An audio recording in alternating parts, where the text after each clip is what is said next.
When I was 17, I read a quote that went something like, "If you live each day as if it was your last, someday you'll most certainly be right." It made an impression on me, and since then, for the past 33 years, I've looked in the mirror every morning and asked myself, if today were the last day of my life, would I want to do what I am about to do today? And whenever the answer has been no for too many days in a row, I know I need to change something. Remembering that I'll be dead soon is the most important tool I've ever encountered to help me make the big choices in life. Because almost everything, all external expectations, all pride, all fear of embarrassment or failure, these things just fall away in the face of death, leaving only what is truly important. Remembering that you are going to die is the best way I know to avoid the trap of thinking you have something to lose. You are already naked. There is no reason not to follow your heart. About a year ago, I was diagnosed with cancer. I had a scan at 7:30 in the morning, and it clearly showed a tumor on my pancreas. I didn't even know what a pancreas was. The doctors told me this was almost certainly a type of cancer that is incurable, and that I should expect to live no longer than 3 to 6 months. My doctor advised me to go home and get my affairs in order, which is doctor's code for prepare to die.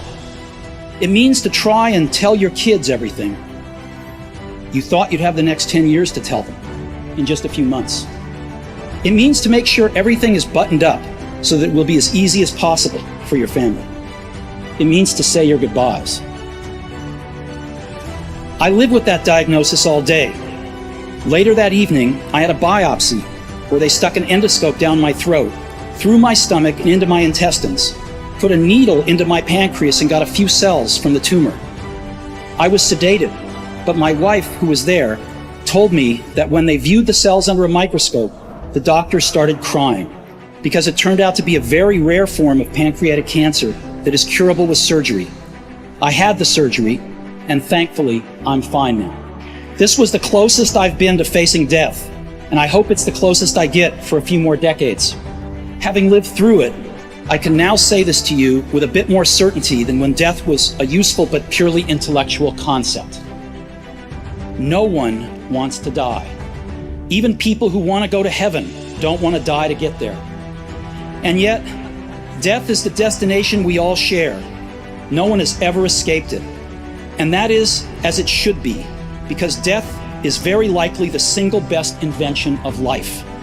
It's life's change agent. It clears out the old to make way for the new. Right now, the new is you. But someday, not too long from now, you will gradually become the old and be cleared away. Your time is limited, so don't waste it living someone else's life. It's all about effort and what you can visualize in your mind. You know, if you can't think it can happen, and if you don't have confidence that it's gonna happen, it ain't gonna happen. So if you doubt yourself, like, you know, I box, or at least I used to.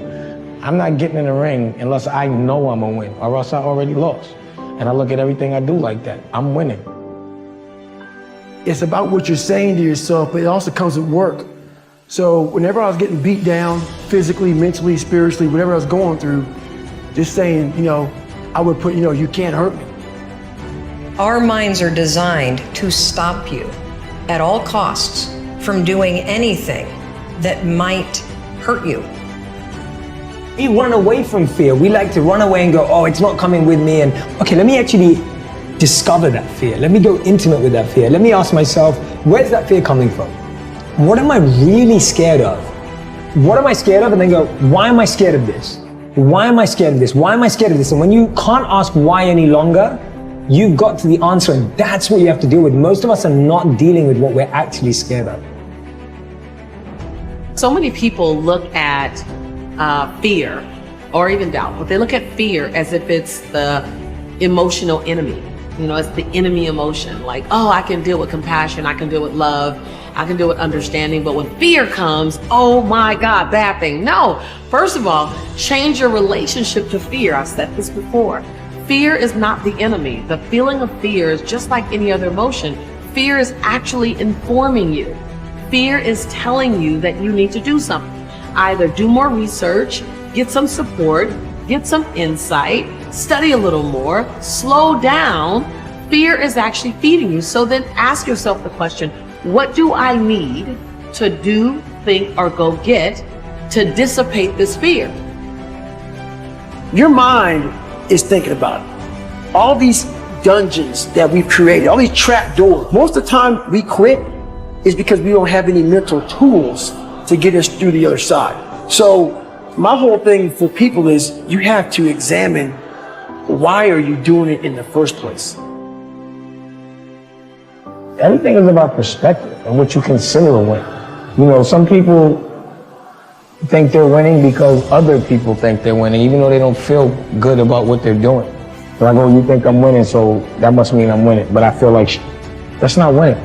You know, you have to know what makes you happy, what you consider a win. Not everybody's win is the same. Recognize that fear doesn't mean stop. People think, oh, I'm afraid, let me stop. Okay, that's a choice to stop. Fear doesn't necessarily mean stop.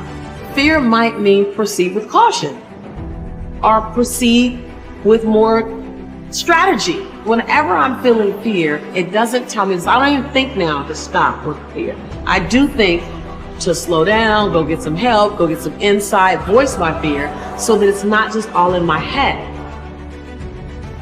So don't try to outrun fear.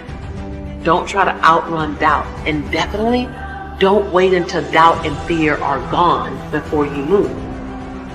Find out what doubt and fear needs to dissipate into the nothingness that it always was. What does it need?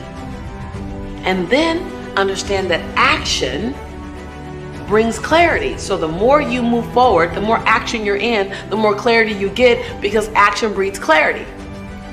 And clarity comes with action. You have to trust in something, your gut, destiny, life, karma, whatever, because believing that the dots will connect down the road will give you the confidence to follow your heart, even when it leads you off the well-worn path, and that will make all the difference. I was lucky. I found what I loved to do early in life. Woz and I started Apple in my parents' garage when I was 20. We worked hard, and in 10 years, Apple had grown from just the two of us in a garage into a $2 billion company with over 4,000 employees. And then I got fired. How can you get fired from a company you started? What had been the focus of my entire adult life was gone, and it was devastating. I really didn't know what to do for a few months. I was a very public failure, and I even thought about running away from the valley. But something slowly began to dawn on me. I still loved what I did. The turn of events at Apple had not changed that one bit. I'd been rejected, but I was still in love. And so I decided to start over. I didn't see it then, but it turned out that getting fired from Apple was the best thing that could have ever happened to me. The heaviness of being successful was replaced by the lightness of being a beginner again, less sure about everything. It freed me to enter one of the most creative periods of my life. During the next 5 years, I started a company named Next, another company named Pixar, and fell in love with an amazing woman who would become my wife. Pixar went on to create the world's first computer animated feature film, Toy Story, and is now the most successful animation studio in the world. In a remarkable turn of events, Apple bought Next, and I returned to Apple, and the technology we developed at Next is at the heart of Apple's current renaissance. And Lorene and I have a wonderful family together. I'm pretty sure none of this would have happened if I hadn't been fired from Apple. It was awful tasting medicine, but I guess the patient needed it. Sometimes life's going to hit you in the head with a brick. Don't lose faith. I'm convinced that the only thing that kept me going was that I loved what I did. You've got to find what you love. And that is as true for work as it is for your lovers. Your work is going to fill a large part of your life, and the only way to be truly satisfied is to do what you believe is great work. And the only way to do great work is to love what you do. If you haven't found it yet, keep looking and don't settle. As with all matters of the heart, you'll know when you find it. And like any great relationship, it just gets better and better as the years roll on.